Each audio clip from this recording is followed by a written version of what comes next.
forget how you brought me out. Jesus, I'll never forget, no, never. Oh, Jesus, I'll never forget. Oh, Jesus, I'll never forget how you said. Oh, Jesus, I'll never forget how you. Yeah, Jesus, I'll never forget. I'll never forget. I'll never forget. I'll never forget. I'll never forget how you set me free. I'll never forget how you brought me out. I'll never forget how you filled me with the Holy Ghost. I'll never forget. Jesus, I'll never forget. Well, Jesus, I'll never forget. Oh, Jesus, I'll never forget. Jesus, I'll never forget. No, never. Lift your hand and say, hallelujah. Praise the Lord. Thank God for Jesus. God is a good God. Ah, glory.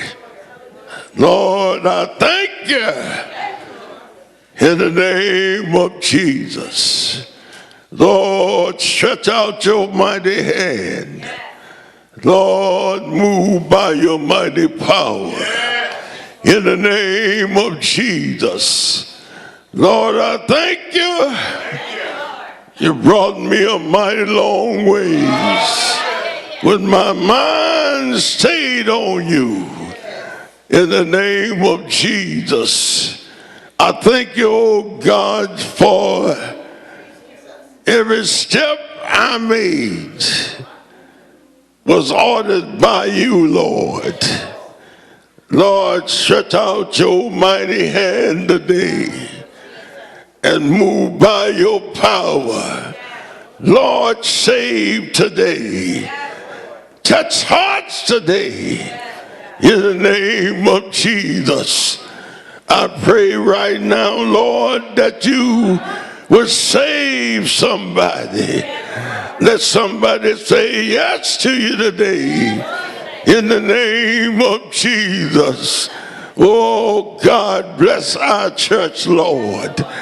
In the name of Jesus. Lord, bless your word today. Strengthen my body, oh God, as I stand to proclaim your word. I can't do anything without you, oh God, but I suddenly need your help. And I thank you, oh God, in advance for what you will do. For we ask it in Jesus' name and for your glory. Amen and thank God. I want to honor today the shepherd of the flock, our pastor and his lovely wife. I thank God for this opportunity to stand and proclaim your word today. I've been a little ill over the weekend, coughing, and I'm here this morning. I didn't know whether or not I was going to be able to preach because I was coughing last night. But I said to the Lord, bought me a little medication and was taking it. And my wife, she was ill also. That's why she's not here today. But I know God is able. I would like for you to turn to the 3rd chapter of Revelation.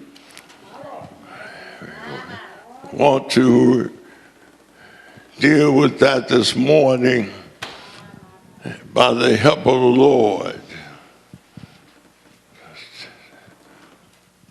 Man, my son trying to bring me some help. I thank God for that. Amen. He knows my eyesight is not all that good. Third chapter, Revelation. I want to begin reading at the 20th verse. If you have it, say amen. Amen.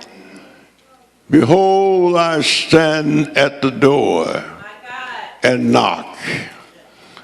If any man hear my voice and open the door, I will come in to him, and I will sup with him, and he with me. I like to use for a subject, Christ is standing at the door. You maybe see it in the person of God. I am ready to bless and seeking admittance. He is saying, open your heart and make me welcome, and I will come in. It is a marvelous example of Jesus' condescension that he knocks for admittance at the door of the human heart. And there shall be mutual fellowship symbolized by the supping of friends together. Behold, I stand at the door and knock. Christ makes this inspiring announcement to the church at Laodicea, as well as the disciple John, who is suffering exile and banishment for the sake of the gospel. We all encounter many things for the sake of the gospel of Jesus Christ. Every preacher that is preaching the word of God encounter a lot of things. Yes, sir. In 2 Timothy chapter 3 and verse 12, the Bible says, yea, all that live godly in Christ shall suffer persecution.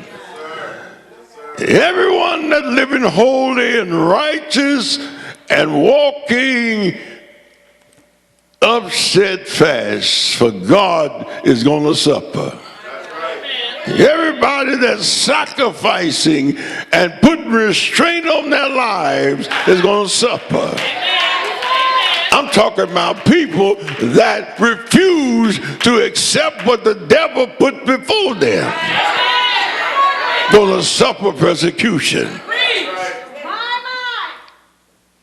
John discovered that Christ makes house calls, even on uninhabited islands such as Patmos.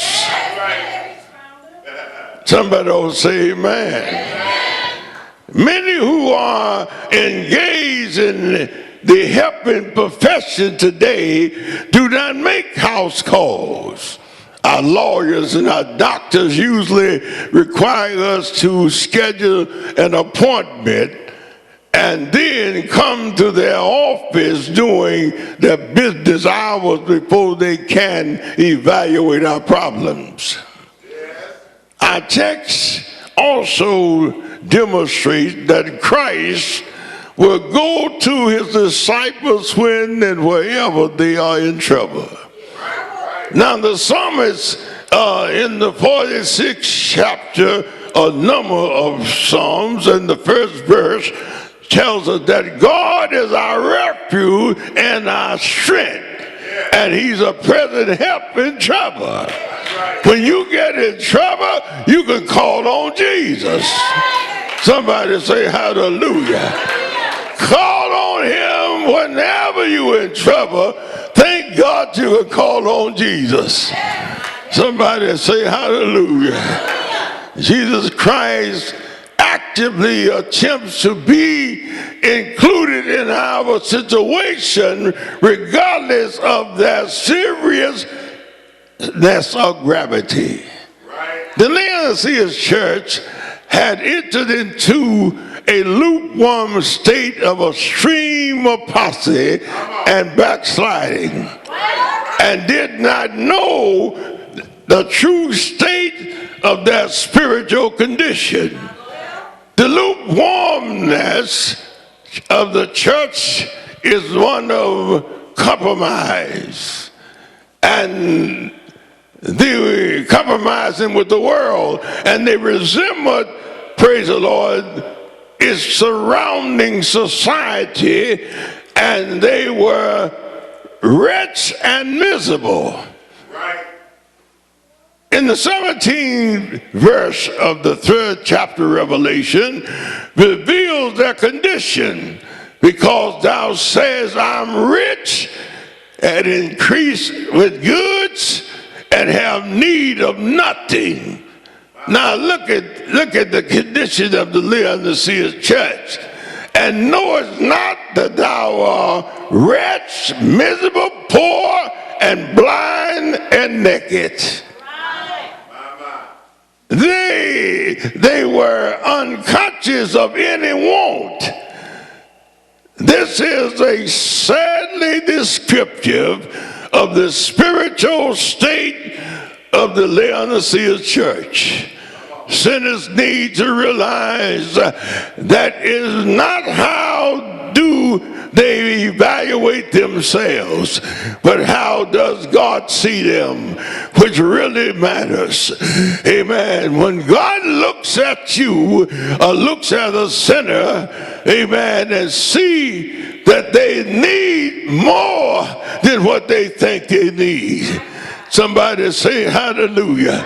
Sinners may think they are progressing, but God see them as bankrupt.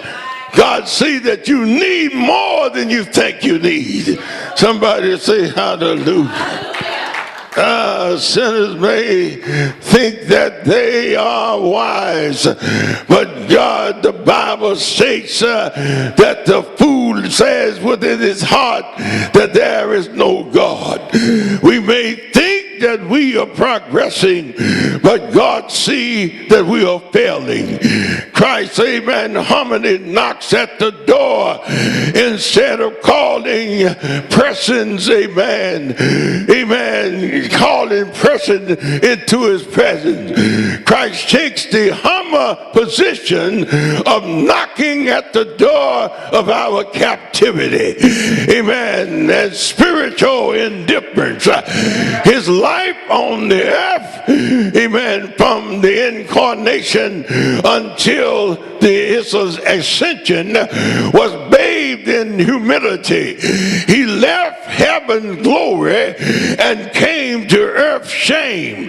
He took off the robe of divinity and put on the likeness of frail humanity. And look what God done, and came down to this earth to identify himself with humanity. Somebody say hallelujah. God loved us so much that he wanted, amen, to identify himself with man. Oh my God, if you're talking about love, that speaks about love. God loved us so much that he wanted to identify himself with man. Lord have mercy.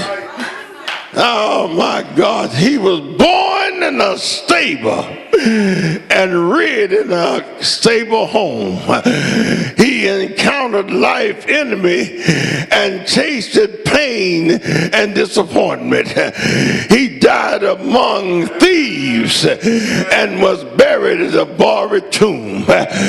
Oh my God, truly he understands our need as he knocks at the door of the human heart. His hand of Christ was knocked at our door, can move and change our circumstances. His hand can heal the broken broken heart of this sinful generation. Listen what Jesus says. The Spirit of the Lord is upon me because he had anointed me to preach the gospel to the poor. He has sent me to heal the broken heart. Oh, hallelujah.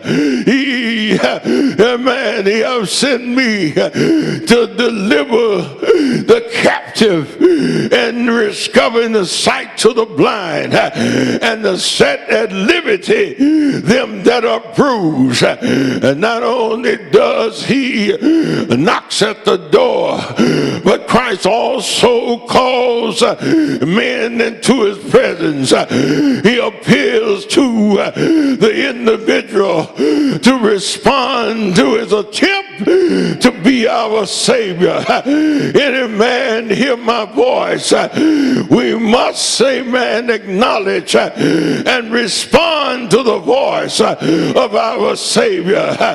We must hear him as he speaks in his word.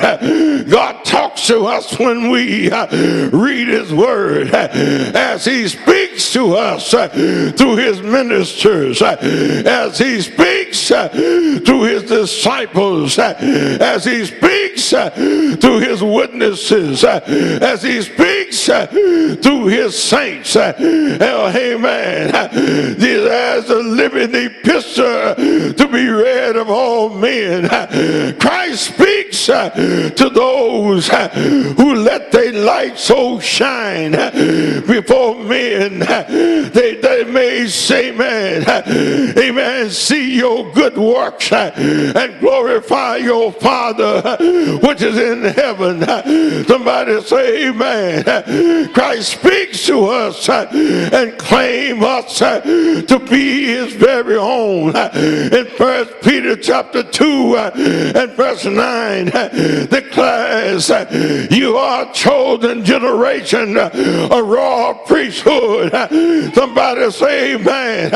A holy nation, a peculiar people, that you may show forth the praise of him that have called you out of darkness into the marvelous light.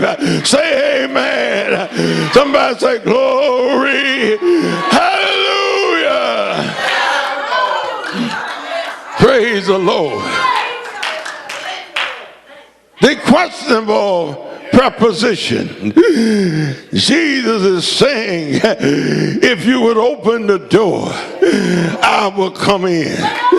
I will not attempt to show, even to shout through the door, but I will come into your life and have fellowship with you. When you repent and allow Christ to come in to your life, you no longer would have to bear the heavy burdens of your past sinful life.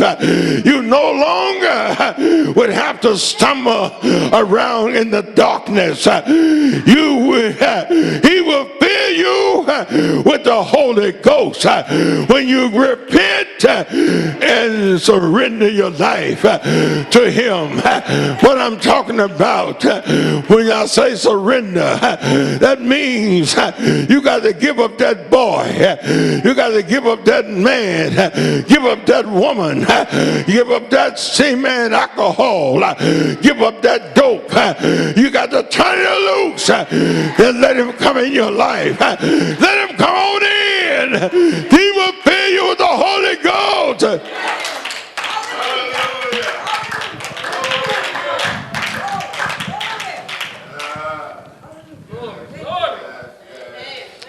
I'm trying to press through this. Somebody say hallelujah. Oh, hallelujah. When you let Jesus into your situation a total transformation occurs. Your burdens are replaced with his blessings, and your weakness is replaced with his strength. Whereas you once were a stranger to God, you are now become the children of God. Christ lifts you up while Satan have kicked you down. Oh my God. Satan has his foot on you, but God lifts you up and tells the devil to take your foot off of my child. Hallelujah. They have surrendered to me. You don't have no claim on them no more. I saved them. I have covered them with my blood. Somebody say hallelujah. Somebody say praise the Lord. When Satan have ruined you, Christ have given you new hope. Somebody say amen. In 2 Corinthians chapter 2 chapter 5 and verse 17. If any man be in Christ, he is a new creature. All things are passed away, and behold, all things become new. That's right. Hallelujah. Hallelujah. Yes. I know what I'm talking about. Old views, old feelings, old purposes, all things become new. You have new desires. You have new options of love. You have new aspirations. You have new aims. You have new prospects. Somebody say hallelujah. When God comes into your life, you become a total new person. Oh my God. You're not the same anymore. When Jesus comes into your life, we become his temple, his dwelling place. Somebody say amen. In 1 Corinthians 6:19 and 20, know ye not your body is the temple of the Holy Ghost, which is in you, which you have of God, and you are not your own. You've been bought with a price. Therefore glorify God in your body, in your spirits, which are God's. Somebody say hallelujah. Oh, Christ comes into your life by God's Spirit. We experience the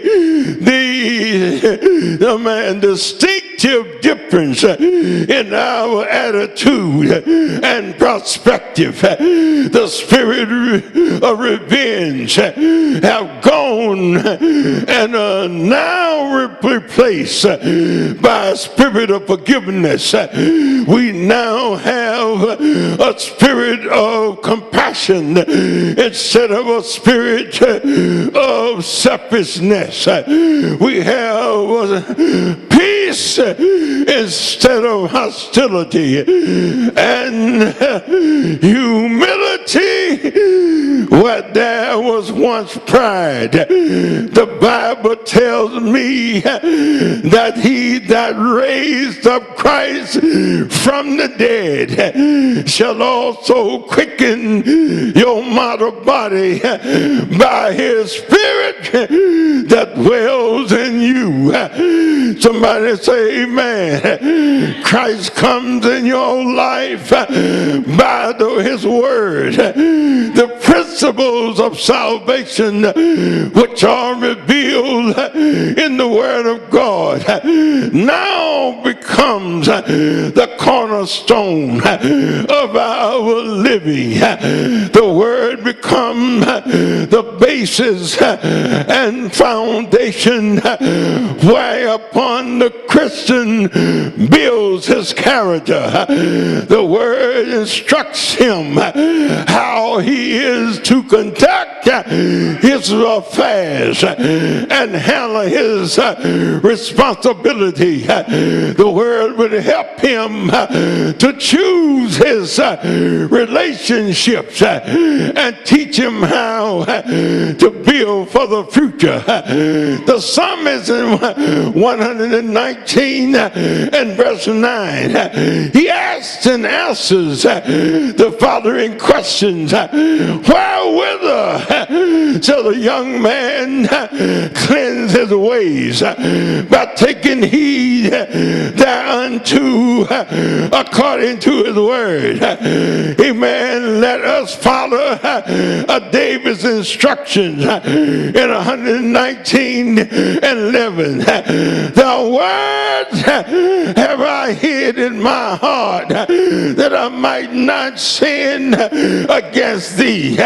Oh my God. I put the word in my heart. That's why I come to Bible class. I come to hear the teaching of God's word. I hide it in my heart that I might not sin when I go out in the world. Amen. The devil talks to my mind and I can't do what the devil tells me because the word won't allow me to. That's why I come to do the Bible class, to saturate my mind and my heart with the word. Somebody say yeah. Somebody say glory. Somebody say hallelujah. Say yeah. Good God from glory. Christ comes into my life by his love. By this shall all men know that ye are my disciple if you have love one to another. Somebody say amen. With the love of Jesus, we are compelled to go forth in the nation as the salt of the earth and the light of the world. We should become the Samaritan on the Jericho road as we bind up the victims of broken humanity. We must pour in the oil and the wine and then take them to Jesus, the master innkeeper. Somebody say amen.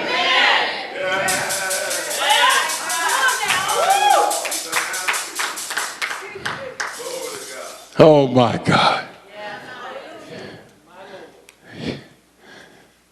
Whether you like it or not, that's the words. Somebody say hallelujah. Jesus brings into our lives a full and everlasting peace. Somebody say hallelujah. I got peace in the midst of sorrow. I got peace in the midst of confusion. I still have peace. Somebody say hallelujah. I don't understand folk that are not saved. I know you got a lot of confusion in your life.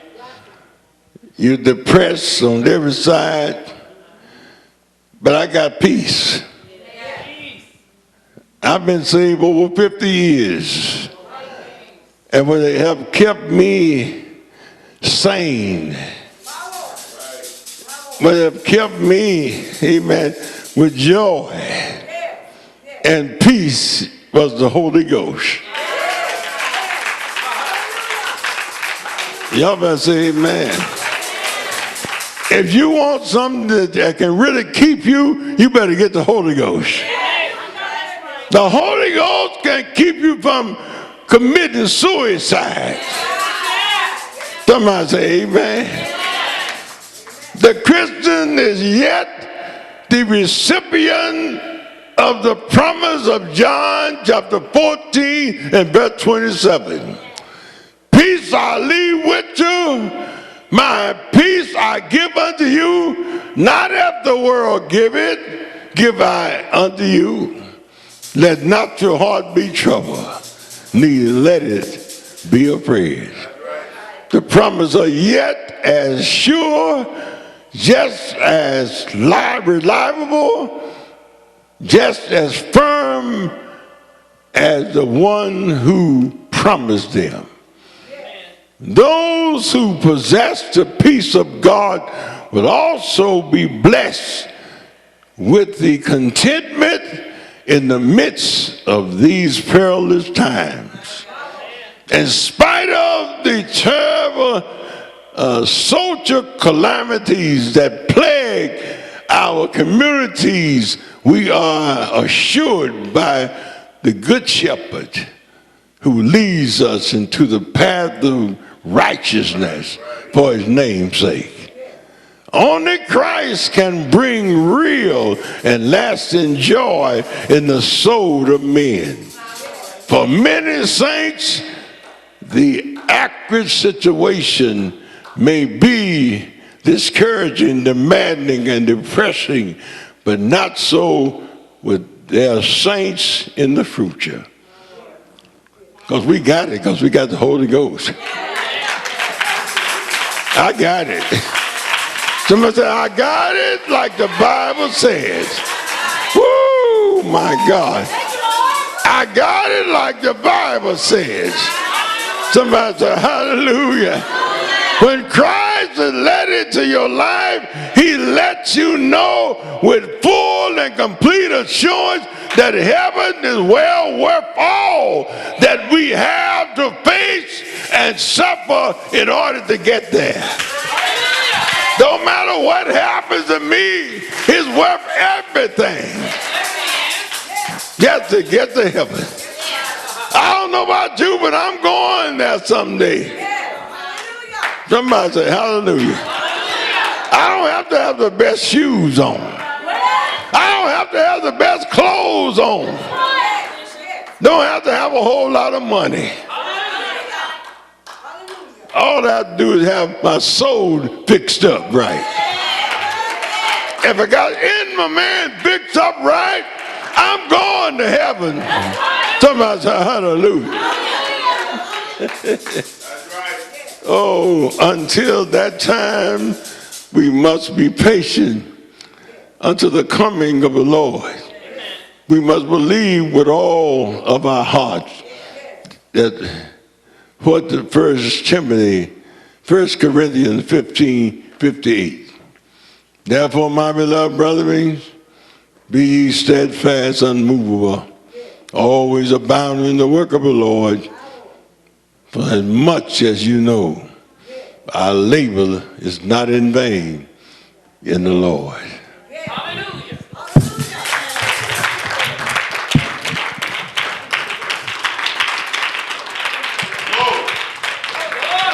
Hallelujah.